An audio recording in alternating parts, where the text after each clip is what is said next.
Tugas presentasi. Hukum adat. Selamat menyaksikan. Assalamualaikum warahmatullahi wabarakatuh. Perkenalkan, nama saya Tania Oktariana Ramadina Wardiawan. Saya dari Fakultas Hukum kelas HK22B.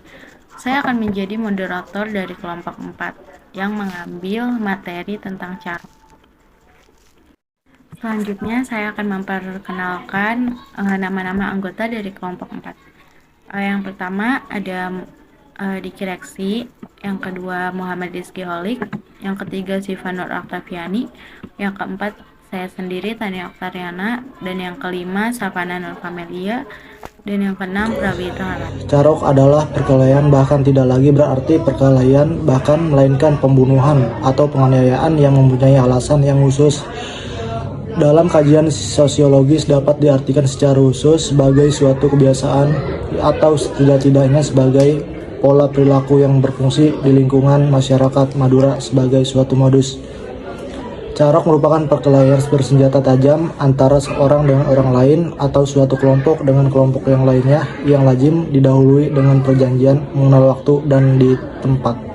Sejarah carok. Sejarah munculnya budaya carok di Madura bermula pada zaman penjajahan Belanda, yaitu pada abad ke-18 Masehi. Setelah Pak Sakerta tertangkap dan dihukum gantung di Pasuruan, Jawa Timur, orang-orang mulai berani melakukan perlawanan pada penindas. Karena provokasi Belanda itulah golongan Belanter seringkali melakukan carok pada masa itu. Pada saat itu, carok mereka tidak menggunakan senjata pedang atau keris, sebagaimana yang dilakukan masyarakat Madura pada dahulu, akan tetapi menggunakan cerulit sebagai senjata andalannya. Di kebudayaan carok adalah perkembangannya budaya carok lambat laun bisa terkikis dari masyarakat tradisional Madura. Hal itu disebabkan oleh berbeda dengan budaya yang datang dari luar Madura, akses pendidikan yang telah memasuki sendi-sendi kehidupan. Dengan demikian, budaya carok sebagai warisan lama secara perlahan akan punah, apalagi senjata yang bila dipakai untuk carok yaitu celuit telah berfungsi menjadi celuit emas. Gambaran inilah yang secara terus-menerus didengkungkan dengan dikumandangkan oleh Jawawi Imron, puisi dari budayawan Madura untuk menepis sekaligus menelusuri pandangan tentang orang Madura yang selalu digambarkan sosok yang keras, angkuh, egois, bromocohra, masyarakat pinggiran dengan akses logat Madura yang amburadul. Faktor-faktor terjadinya carok. Perilaku carok tidak akan muncul begitu saja, melainkan ada penyebab yang sangat esensial. Pemicu utama dari budaya carok adalah ketika harga diri dan martabat seseorang terlukai, tercemar, atau terinjak-injak.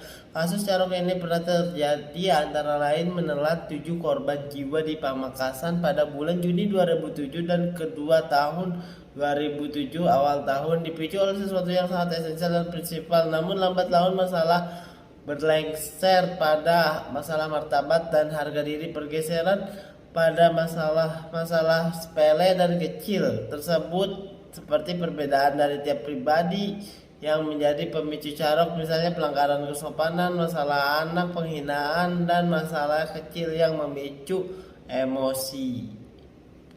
Lalu apa hubungannya tindak pidana dalam carok?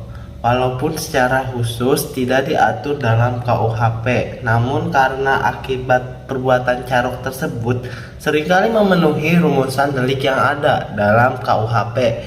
Di antaranya pasal 338, 340 KUHP tentang pembunuhan, dan pasal 351, 353, 354, dan 355 KUHP tentang penganiayaan. Dari 20 responden diperoleh data tentang faktor-faktor dari penyebab carok, yaitu masalah wanita, harga diri, harta warisan, hasil pertanian dan ternak, pemilihan kepala desa, serta balas dendam. Saya berharap hendaknya segala permasalahan yang terjadi di Bangkalan Madura dapat diselesaikan dengan secara kekeluargaan atau musyawarah. Selain itu, dengan adanya peningkatan ilmu pengetahuan dan agama, pendekatan secara persuasif terhadap masyarakat Bangkalan, pembinaan terhadap generasi muda, serta peningkatan Polres Bangkalan tokoh masyarakat dan tokoh agama dapat meminimalisir terjadinya carok di Bangkalan, Madura. Untuk materi selanjutnya dilanjutkan oleh teman saya. Materi carok ini berdasarkan hasil penelitian yang telah didapat dan dianalisis yang telah dilakukan di Desa Montor sebagai berikut. Untuk tidak melakukan carok tersebut dan berdampak buruk bagi masyarakat Montor ini. Yang pertama, carok sebagai salah satu cara yang ditempuh oleh masyarakat Madura dalam mempertahankan harga diri Sekian dari tersebut kami, kurang dalam lebihnya menyelesaikan mohon masalah. maaf. Carok Terima kasih. artinya didahului oleh perasaan terhina, yang artinya juga ada suatu pelaku yang menyinggung harga diri laki-laki tersebut, sehingga carok dipilih sebagai jalan terakhir bagi masyarakat Madura, Desa Montor Madura dalam menyelesaikan suatu masalah. Yang kedua, dampak bagi masyarakat budaya carok yang sudah menjadi tradisi bagi masyarakat Madura seakan-akan susah untuk dihilangkan.